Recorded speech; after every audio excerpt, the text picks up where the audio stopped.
Hey guys, welcome back to Top of Mind. My name is Hayley and today we are chatting all things your questions. I'm answering all of your questions. We've got 6 questions today. These Let's Chat episodes are all about answering the questions that you have for me. Now, these are questions that I've received over the years from clients that we work with, but they're also questions that I get on a daily basis from you guys through social media, through my emails, some voice notes I've had, which is great because I love hearing voices when I'm communicating. Part of the reason that I wanted to start a podcast, because texting back and forth or emailing back and forth sometimes just doesn't do it. So if you're a voice noter and you have a question, feel free to send us a DM. If you have a question that you want us to answer or me to answer, feel free to leave it in the comments, whatever channel you're watching on today, or send us a DM or an email at topofmind.pod is the Instagram, and hello@topofmindpod.com.au is the email address. We've got 6 questions today and I'm going to get stuck straight in. First question is, how do I balance being authentic with being strategic on social media? And I love this question because I think a lot of the times authenticity can be misinterpreted. And I think that people think that authenticity is about being vulnerable and sharing a lot of information about yourself. And that's not true at all. Authenticity is just not being not you. Authentic is being who you are, and that doesn't necessarily mean divulging a whole heap of information about your life or your childhood trauma or anything like that. It just means being who you are. That's it. So when you're balancing authenticity with being strategic, the strategy is the how. Like, what do you want to achieve? How are you going to achieve that? Right? So if I want to be able to communicate that I've got a marketing agency, a crispy chili oil business, and I have a podcast, but I also want to kind of share my story and the behind the scenes of the great things and the bad things that happen on this crazy journey, I'm going to be me. That's me being authentic, right? That's me showing up, not trying to be somebody else. And then being strategic is making sure that each piece of content ladders up to what you're trying to talk about and how you're trying to talk about it, right?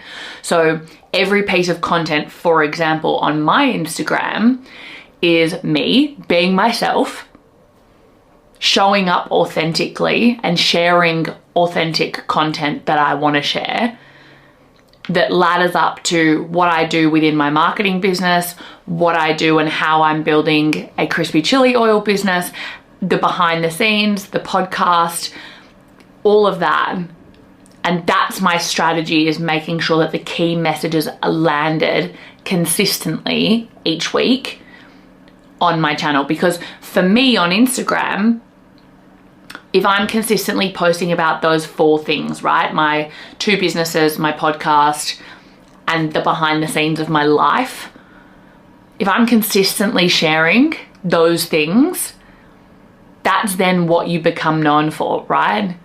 I get, this is kind of like a tangent question, but all the time I get asked, oh, but I feel like I'm talking about the same thing over and over again. I'm like, that's exactly the point. You should be talking about the same thing over and over again, because people won't see every single post. And if you want to be known for something, talk about that thing all the time, all the time. And then you'll become known for it. Like, I can't tell you how many times a new client has called us being like, I'm not really sure your exact services that you offer, but I know that you can help me because I'm a small to medium-sized business. That is the ultimate compliment, because they don't necessarily know my services, but they know that they are my audience, right? And that I can help them in some capacity. And I love that. So I think in terms of how you balance being authentic and strategic, I don't think it's a balancing act. I think you show up as yourself and you make sure that you're communicating the things that you want to communicate. I think far too many times people think that just because they're talking on their brand account or their business account, they need to sound like a computer. and people switch off, or they need to sound like their competitor and people switch off because it's not you. The whole reason they follow you is because of you. So make sure you're tapping into yourself, who you are, and then the strategy. What are you trying to tell people on that particular channel? I hope that works for you. If not, and if you've got more of a build on that question, let me know. But I don't think it's a balance. I think it comes down to being authentic, being yourself. And I think it comes down to sticking to the plan, being strategic. That's it. I don't think it's a balance. Ooh, controversial.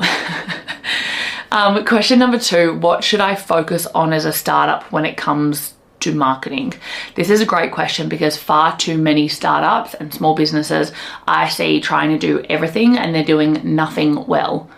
So my biggest piece of advice for a startup when it comes to marketing is you need to build awareness and you need to build trust or credibility. You need to be discoverable. People need to be able to find you and see what you're about, read what you're about, view what you're about, watch what you're about. And you need to be credible. So you need to have testimonials, or you need to have reviews. You need to have the things that prove that other people have engaged in your product or service and that you say you do what you do, you know? So awareness and trust or credibility are the 2 things that you should focus on as a startup. Who are you? How do people find you? How do people trust you? If you can nail that in the first 3 to 6 months, then you can build from there. But as a startup, I think when it comes to marketing, you need to be starting with awareness and trust. I'm quickly interrupting this podcast episode because I just want to remind you that in order for us to stay top of mind, see what I did there? We need you to hit like and subscribe, or share this with a friend. Give them a little bit of marketing inspiration or business inspiration today. Now back to the episode. As you build that and as you convert through awareness and trust, I think one really important thing here is people will be like, oh, what about conversions? Like selling, like you need to focus on just selling. Yes, you need income, but trust and builds credibility or a reputation, right? If you have trust and credibility, that trust converts. People buy who they trust or what they trust, you know? So if you are credible and trustworthy, the conversions will come from the right audience. But as a startup, focus on building awareness and building trust through one channel or a couple of channels only, and stick to doing that really well, doing it consistently. That's where I would start. Question number 3 is, how do I build a personal brand that feels true to me but still sells? I think this comes back to the first question slightly. And I think the way that I like to think about it is think values first, vibe second, if that makes sense. You are offering what you believe in, right? Like you're selling what you believe in and what others have believed in. So I think don't try and sell. Just talk about why you're doing what you're doing, or why you're building what you're building, or why you're selling what you're selling. Talk about why you started it. Was there a gap in the market? Did you have a problem that you solved? Talk about the value set that sits behind the brand or the product that you're selling. Don't just talk about the product. I think one of the episodes that I would recommend you to listen to if you're worried about being too salesy is any of my psychological theories episodes. There's 2 of them, because it really talks about tapping into emotion. If you look at any of the major brands in the world, they are not selling a product. They're selling a value system or a belief system. They're selling this vibe, and they're selling this personality, this lifestyle, whatever it is. You know, whenever you see an Apple ad, for example, They are selling this creative entrepreneurial lifestyle. That's what they're selling when you buy their products. You're not buying a MacBook. You're buying the ability to work from wherever and create your dream business. Like, you know, they're the things that they're selling to you. So I think figure out what it is that you are selling first and foremost, then figure out why you're selling them. Why would someone want to buy them? And talk about those things. I'll give you a good example. Our crispy chili oil, which is just behind me, called Spicy Boy, we're not just selling a crispy chili oil. We are selling a chili oil that doesn't go soggy. We're selling an majority Australian ingredients product made in Australia. We are selling a product that makes boring food sexy. That's what we're selling. So all of the content that we create around that talks to those points. Whenever I talk about the business or the brand, I talk about how it helps take a really boring meal to a really elevated meal. How sexy the product is, because that's the kind of tone of voice that we're going for with the brand, is that it's your sexy sidekick in the kitchen. It's the only condiment that you need in the pantry. I think it's the same for a marketing agency. You know, a lot of the content that we create, we talk about us not being like other businesses in the same space as us not being like other agencies. And I share why, I break down why, because for me, I came from marketing agencies. I've worked in marketing agencies. I see why they don't work for the clients. And I talk about those things. I'm not telling you that we can look after your social media or capture your content or build your personal brand or manage your next event. I'm showing you why we're doing what we're doing, and I'm telling you why we're doing what we're doing. So when it comes to building a personal brand that feels true to you but still sells, forget about selling. Just talk about why you're doing what you're doing and talk about it all the time. And make sure the offer is the last thing that you talk about. Unless you're creating sales specific content, then obviously talk about the offer first. But I think that for the most part, when you're creating a personal brand and you're talking about your business and your brand through your own personal channel, don't sell, because people will switch off when you're being sold to. You look at any of the great personal brands that exist in the world right now, any of the Kardashians. Locally, you can look at, you know, Jazz Handmade or Riley from Remy by Riley, or you could look at Britney Saunders. Like, there are some great personal brands that exist. See what they do, and I guarantee you that even when they're selling stuff, they don't talk about what they're selling. It's the afterthought. They're selling the vibe first and the why first, and then they provide the offer when it comes to what they're selling or what they're communicating. So when the question around how do I build a personal brand that feels true to me but still sells, forget about selling.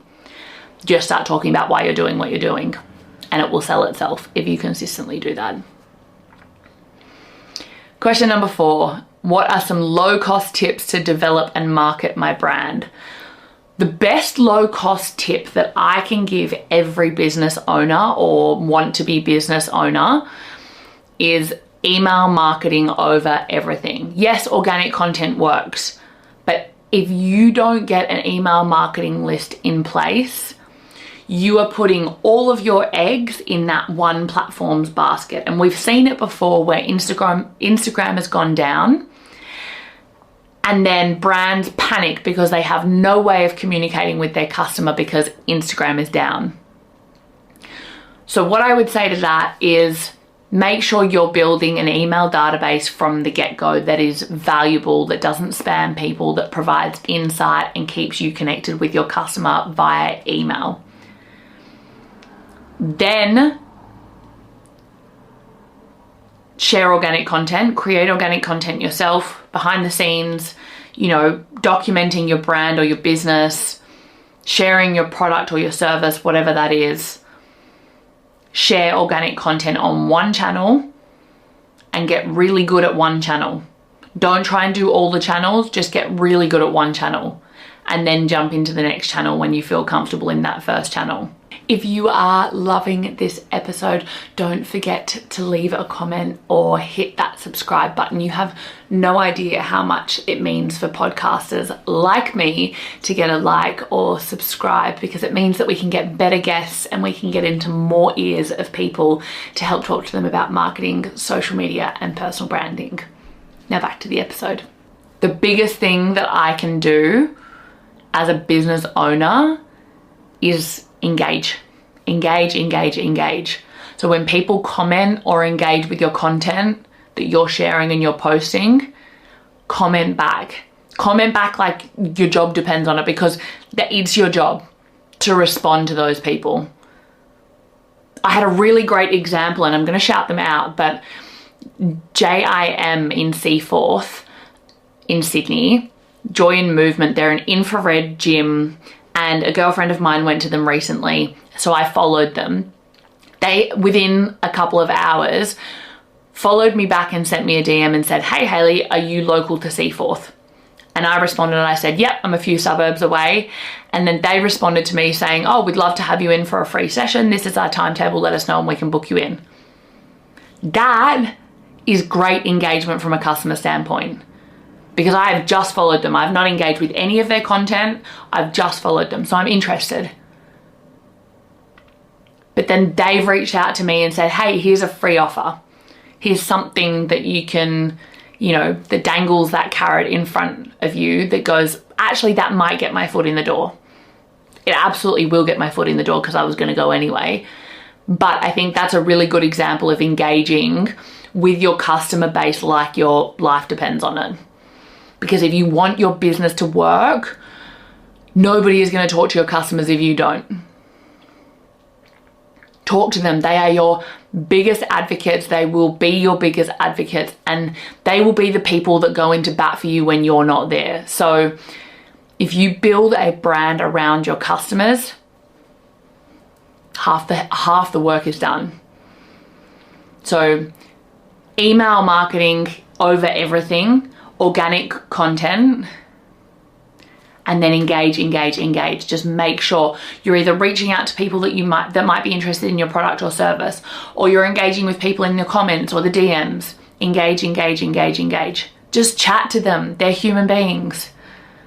So low cost tips: email, organic content that you do yourself, engagement. Engage with the people that are engaging with your brand. All right, question number 5. What's the difference between confidence and arrogance when it comes to marketing yourself? I love this question, and I think it really depends on who you ask, because confidence for me and how I define it is, it's not they must like me or they have to like me. It's I'm okay if they don't like me. And that's how I define confidence, is that I can put whatever I want out on the internet, and I can literally sit back and be like, I don't care what anyone says or anyone's opinion of my content, because I'm okay if they don't like me. I will survive it, right? So for me, confidence and arrogance, and the difference between the two is, confidence is I can help you, let me help you, because I have something that will help you. And arrogance is I'm better than you, right? Confidence is working with, arrogance is working alone. And that's how I define it. So I think that when it comes to marketing yourself, if you are not confident, the only way, and I spoke about this with my last Let's Chat episode, the only way to get confident is by doing. Action kills doubt every day of the week. So the only way that you are going to get more confident is by doing the thing, even when you don't feel like it and even when you don't feel confident. And then, as long as you are not putting yourself higher than somebody else or higher than your customer, saying I'm better than you, or I know better than you, or I am better than you, that is not arrogance. Confidence is backing yourself. Arrogance is putting yourself above everybody else. And that's how I would define it. So as long as you are just backing yourself and you are not sitting there speaking from the ego drum, you are communicating about how you can help someone, or how, you know, what you're doing, or, you know, communicating the business that you're building or your story or anything like that. Confidence is backing yourself. Arrogance is putting yourself above other people. And I'm going to leave it at that. Last question for today's episode is, how do I stay consistent with content when life is full? In brackets, especially with kids. Now, I can't relate to the kid thing because I do not have a child. I have a dog, which is kind of close, a dependent, but not comparable. What advice I would give you from somebody that is very busy? Like, I wear a lot of hats, I have a lot of roles, I do a lot, and I fit a lot into my days and weeks. Like, it is a Saturday and I'm recording this. I record most of my podcasts on the weekend or in the evenings because that's when I make time for it, and that's when my brain is fresh and ready to kind of dedicate to the podcast. But how do you stay consistent when life is full? One of my favorite quotes is around the fact that people aren't busy, it's just not a priority. So my first part of that is, when you make an excuse and you say, oh, I didn't have time for that, did you genuinely not have time, or did you not make time because it's not a priority? And that is the first question that I would ask. If it's not a priority, you're not going to make time for it. So answer that question first. Is it genuinely something that you don't have time for? Is it something that you're not prioritizing? And that can be a really confronting question to ask yourself. But you need to know the answer to that before you can kind of get on with figuring out how to make more time in your day or your week. So ask yourself first, is it something that I'm prioritizing, or is it something that I'm just not making time for? And if it's something that you are prioritizing but you're struggling to stay on top of it all, here are some pieces of advice I like to give when it comes to staying consistent with content. So create a lot of content on days where you're feeling good, or good weeks, or, you know, more free weeks or free days. If you know you've got a couple of hours spare, for me, like on a Saturday, I know I can make a couple of hours or 2 to 3 hours free to shoot content. So that's what I do. Saturday, I shoot a bunch of content and I batch a whole heap of content, whether it's for my social media, for the podcast, for our website, whatever it is, whether it's the newsletter that goes out. I batch create a whole heap of content when I have that time dedicated. So find a section or a slice in your week or your day that you're like, okay, cool, I can dedicate 2 hours to get this content shot, and then the next slice of time I'm going to be editing all of that content, and I'm going to rip and repeat that same process every day or week, whatever it looks like for you. So batch when you can, and then schedule content on a week that you know that you're going to be busy. You have to be really honest with yourself when you're creating content. There are so many times in podcast episodes where I'm like, just start again. And I literally mentally have to sit there and be like, no, keep going, because nobody knows that you've, not said what you wanted to say, or like you stumbled over a word or whatever. We're human. Like, I sit here for hours on end talking to a camera with no audience. And that sometimes can be really, really humbling, but I just keep going because I'm like, no one's going to notice. So for me, I batch when I feel good, I'm in the mood to create content, I'm in the mood to talk, because one big thing that I became acutely aware of is when I'm creating content when I don't feel like it, everybody on the other side of the camera can tell. And then that energy is infectious to your business or your service or your product that you're selling. Quick pause for a second. I just want to quickly interrupt to ask you one thing. If you are loving the content that you are listening to, make sure you hit subscribe or leave a review. I want to keep these podcast episodes ad-free for as long as possible, and the only way that I can do that is by you guys subscribing or leaving a great review or sharing it with a friend. So that's all I ask of you today. Now back to the episode. I heard a great quote the other day at an event with Frank Grief and his brother and a couple of other people. But Frank said, you are your business's energy. You are your business's energy. That is it. Like, if you're not feeling good, it is going to affect the rest of your business. And that goes for content. So if you're not feeling good, don't push yourself to create content if you're not feeling good, because everybody on the other side of that camera will see it.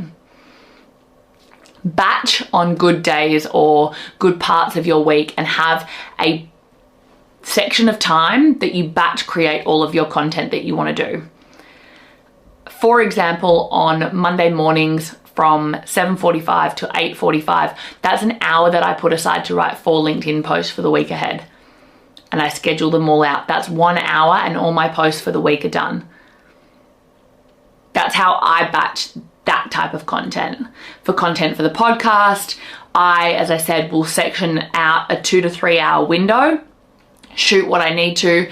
I will separate them into podcast episodes that I need to shoot, and then I will separate separate content, which is maybe short form content that I need to shoot, and then have those 2 slices that are dedicated. But you need to schedule your content time in the same way that you schedule your time with a client, or the same way that you schedule time to clean your house, or the same way that you schedule time to do your finances. Like, schedule time to create content and make it an appointment you cannot miss. Because the content that you're creating for your business is just as important as doing your finances, is just as important as a client meeting. So when it comes to staying consistent with content when life is full or life is busy, just batch create when you feel good. Make those appointments with yourself to create content, and then rip and rinse and repeat. That's it. Not every week is going to be perfect. Not every week you're going to get 10 pieces of content out of it. But every week, if you have a dedicated couple of hours to create content, that's when you're sticking with it. So I've actually got an episode, it may be up before this or after this, I'm not sure yet. Sorry to confuse you. Where I'm actually going to do an entire episode on, if I have 1 hour a week, what am I doing in that hour to create enough content for the week? So that will be really helpful for this person. But yeah, Mondays are my LinkedIn creation days, 7:45 to 8:45. I allow an hour to consume a whole heap of content, go through my notes section where I've made a whole heap of notes about content that I want to talk about.